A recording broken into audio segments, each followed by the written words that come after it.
بسم اللہ الرحمن الرحیم۔ رسول اللہ صلی اللہ علیہ وسلم مسجد میں تشریف فرماتے اور لوگ آپ صلی اللہ علیہ وسلم کے ارد گرد بیٹھے ہوئے تھے کہ 3 آدمی وہاں آئے۔ ان میں سے 2 رسول اللہ صلی اللہ علیہ وسلم کے سامنے پہنچ گئے اور ایک واپس چلا گیا۔ راوی کہتے ہیں کہ پھر وہ دونوں رسول اللہ صلی اللہ علیہ وسلم کے سامنے کھڑے ہو گئے۔ اس کے بعد ان میں سے ایک نے جب مجلس میں ایک جگہ کچھ گنجائش دیکھی تو وہاں بیٹھ گیا، اور دوسرا اہل مجلس کے پیچھے بیٹھ گیا، اور تیسرا جو تھا وہ لوٹ گیا۔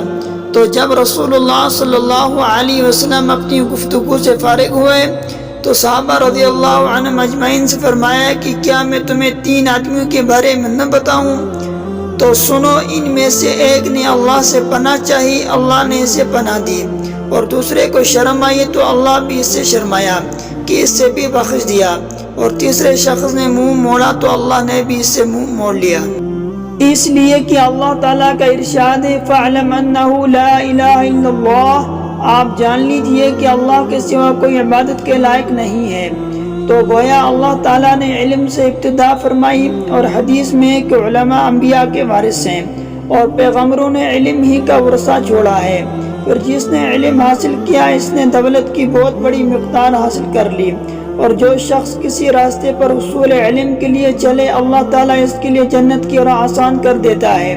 اور اللہ تعالیٰ نے فرمایا کہ اللہ سے اس کے وہی بندے ڈرتے ہیں جو علم والے ہیں، اور دوسری جگہ فرمایا اور اس کو عالموں کے سوا کوئی نہیں سمجھتا، اور فرمایا اور ان لوگوں کافروں نے کہا اگر ہم سنتے یا عقل رکھتے تو جہنمی نہ ہوتے، اور فرمایا کیا علم والے اور جاہل برابر ہیں؟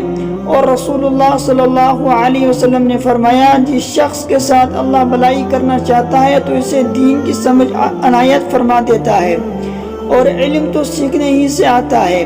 اور ابو ذر رضی اللہ تعالی عنہ کا ارشاد ہے اگر تم اس پر تلوار رکھ دو، اور اپنی گردن کی طرف اشارہ کیا، اور مجھے گمان ہو کہ میں نے نبی کریم صلی اللہ علیہ وسلم سے جو ایک کلمہ سنا ہے گردن کٹنے سے پہلے بیان کر سکوں گا تو یقیناً میں اسے بیان کر ہی دوں گا۔ اور نبی کریم صلی اللہ علیہ وسلم کا فرمان ہے کہ حاضر کو چاہے کہ میری بات غائب کو پہنچا دے۔